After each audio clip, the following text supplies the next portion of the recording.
নমস্কাৰ।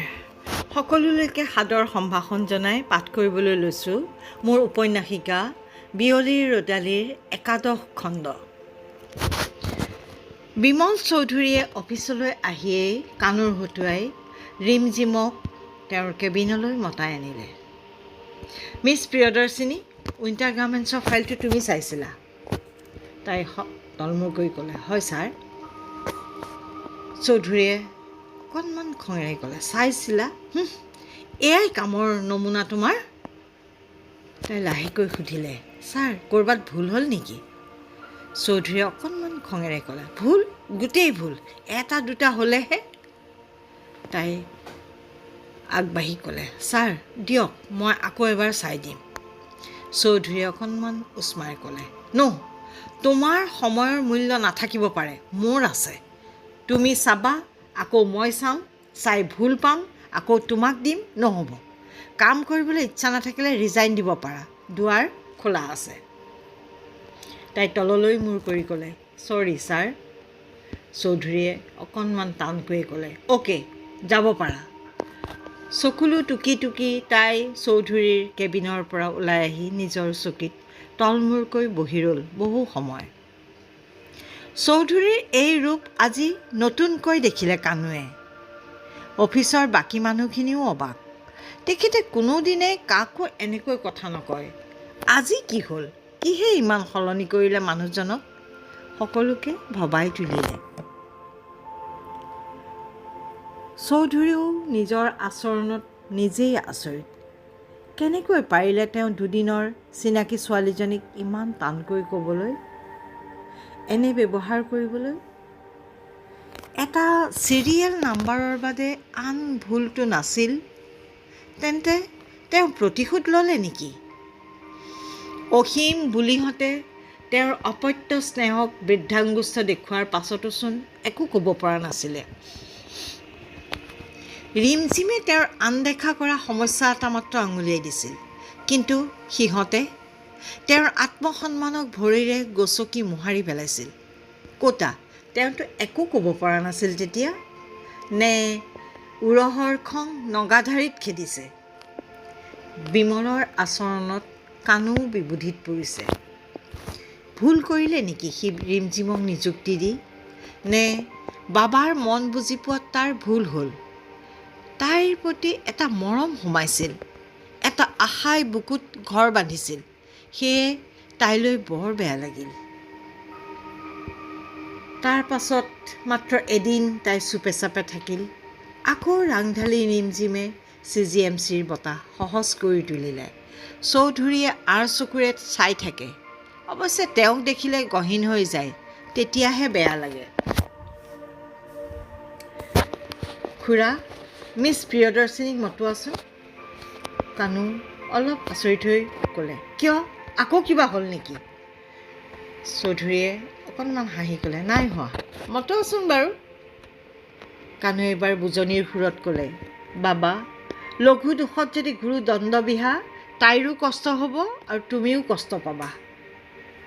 চৌধুৰীয়ে কানুলৈ চাই ক'লে, খুৰা, তুমিও মোক তেনেকৈ ভাবা? কানুৱে নিৰসভাৱে ক'লে, জানো, যি দেখিছোঁ মোৰেই ভুল নেকি? বিমলে হাঁহি ক'লে, নাই নাই খুৰা, প্লিজ বেয়া পাই নাথাকিবা।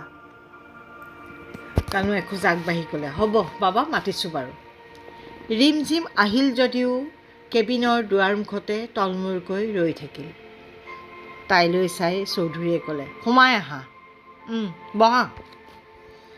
তাই থিয় হৈ থাকিয়েই ক'লে, হ'ব ছাৰ, মই ঠিকেই আছোঁ। বিমল চৌধুৰীয়ে অকণমান টানকৈ ক'লে, মই তোমাক বহিবলৈ কৈছোঁ নহয়, বহা। ধন্যবাদ বুলি কৈ তাই কিছু অস্বস্তিৰে বহি পৰিল। শোক এটা উজাই আহি চকুজুৰি তিয়াই পেলালে।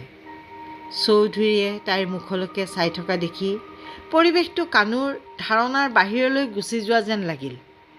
সেয়ে কামৰ অজুহাতত বাহিৰলৈ ওলাই আহিল। এটা ফাইল আগবঢ়াই দি চৌধুৰীয়ে ক'লে, এই ফাইলটো চোৱা, 7 আৰু 8 নম্বৰ পইণ্ট দুটা মোৰ খুব পচন্দ হৈছে। তাই লাহেকৈ ক'লে, ধন্যবাদ ছাৰ। তাৰ লগত আৰু কিছু বিষয় আহি পৰিব। এইবাৰ কিছু আগ্ৰহেৰে তাই ক'লে, হয় ছাৰ, মেটেৰিয়েলৰ গুণগত মান আৰু ট্ৰেন্সপৰ্টেশ্যনৰ কষ্ট যোগ দিব লাগিব। চৌধুৰীয়ে শলাগিলে, একজেক্টলি। তাই আৰু অকণমান আগ্ৰহেৰে ক'লে, ছাৰ, আমাৰ ষ্ট'ৰ ৰুমৰ অৱস্থাও চিন্তা কৰিব লাগিব।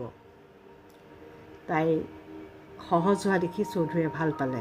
ঠিক আছে, নীল আৰু হিতেনৰ লগত গৈ ষ্ট'ৰ ৰুমটো চাই ৰিপৰ্ট এটা দিয়া, পাছৰখিনি মই চাম। তাই লাহেকৈ ক'লে, হ'ব ছাৰ, মই আহোঁ। যোৱা। চৌধুৰীৰ ক'বলৈ মন গৈছিল, যোৱা, মন বেয়া কৰি নাথাকিবা, কিন্তু কোৱা নহ'ল আৰু নহ'বও কোনোদিনে। তেওঁৰ অভিধানততো চৰি বুলি কোনো শব্দই নাই। অকণমান সঁহাৰি আৰু এষাৰি আস্থাৰ মাতে বোৱাই দিয়ে অফুৰন্ত শক্তিৰ প্ৰৱাহ। চৌধুৰীৰ আস্থাৰ বাবেই ৰিমজিমে ওৰে ৰাতি সাৰে থাকি ষ্ট'ৰ ৰুম প্ৰজেক্টটো চৌধুৰীৰ হাতত তুলি দিছিল প্ৰত্যয়েৰে। চৌধুৰীয়ে ফাইলটো হাত পাতি ল'লে, যদিও তাইৰ নিদ্ৰাহীন দুচকুলৈ চাই ৰ'ল। ফাইলটোৰ প্ৰতিটো পেজ চাই যাওঁতে তেওঁ অনুভৱ কৰিলে দেও দি নাচি ফুৰা ছোৱালীজনীৰ একাগ্ৰতা। প্ৰতিটো অংশৰে ফটোসহ বৰ্ণনা, উন্নত প্ৰয়োগ আৰু বিশেষ মন্তব্যৰে এটা সুন্দৰ প্ৰজেক্ট।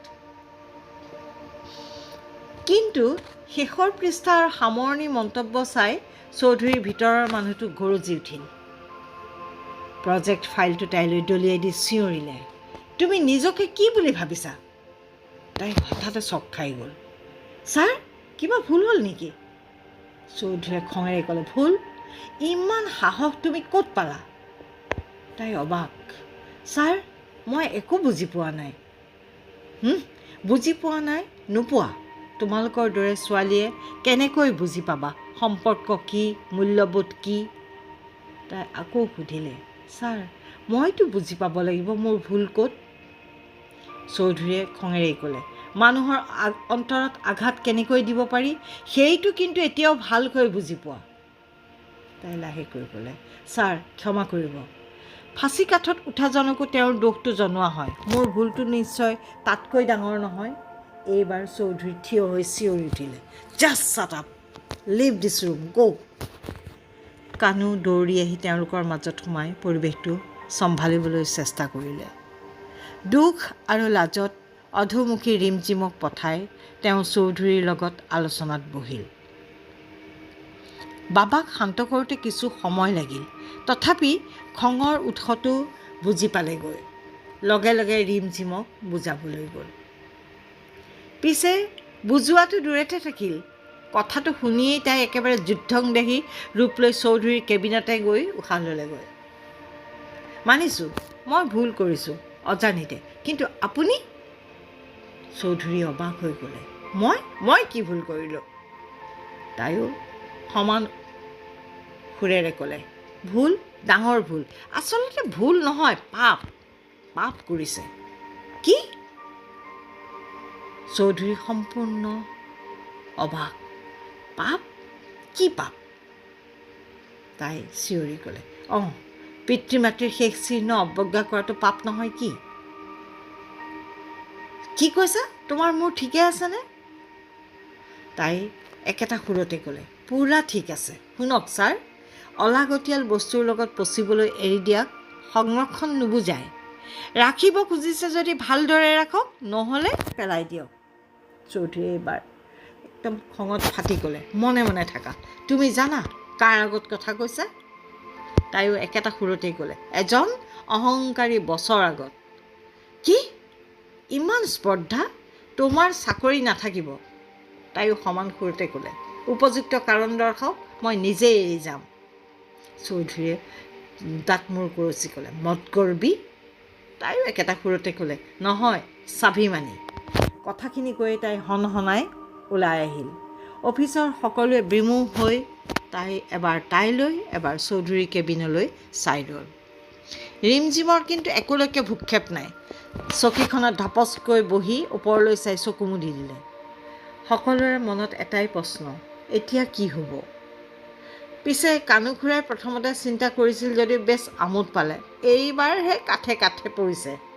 সকলোৱে গুণাগথা কৰি থকাৰ মাজতে কালৈকো নোচোৱাকৈ বিমল চৌধুৰী অফিচৰ বাহিৰলৈ ওলাই